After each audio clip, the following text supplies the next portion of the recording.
আশেপাশে ঘরও নাই যে একটা চেয়ার দিলে মানুষ আসবে। পরে হেঁটে দরজাটা আসছে, আসার পরে আমার দরজা ধাক্কা দিচ্ছে, আমি কিছু পাইনি। আমি কই আপনি কেডা?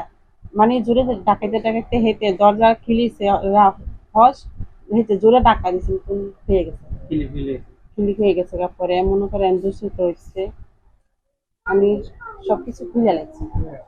খোলার পরে 2-3 মিনিটও হয়নি, কিন্তু ওই 8-10 জন মানুষ আসে পড়ছে, আইসা দুজনের মারছে। আর কটা খোলা পাইতাইয়া ভিডিও করে ভিডিও ছাইড়া দিচ্ছে। পরে মানে 10-15 মিনিট হয়ে যাবে, তারপরে লোকজন আসছে, মানে আমার চিকরা বাকরা হয়েছে ফোন না করে, তারপরে লোক আসছে। আপনারও মারছে? আমারও মারছে।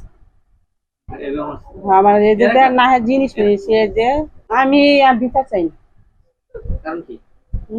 আমি দেশ শান্তি চাই, আমার মান সম্মান তো গেছে। আর যারা ভিডিও ছেড়ে দিল এইভাবে যারা ভিডিও ছাইরা দিছে ভিডিও করে, তারও মুক্তি পাক। আর যে অপরাধ করছে হ্যাঁ তো হ্যাঁ আর মুক্তি পাক। মামলাটা করছিলাম হচ্ছে হ্যাঁ যাইছে কি মসজিদ দেখ গিয়া, আমার তো মান সম্মান দেখ গিয়াছে গা।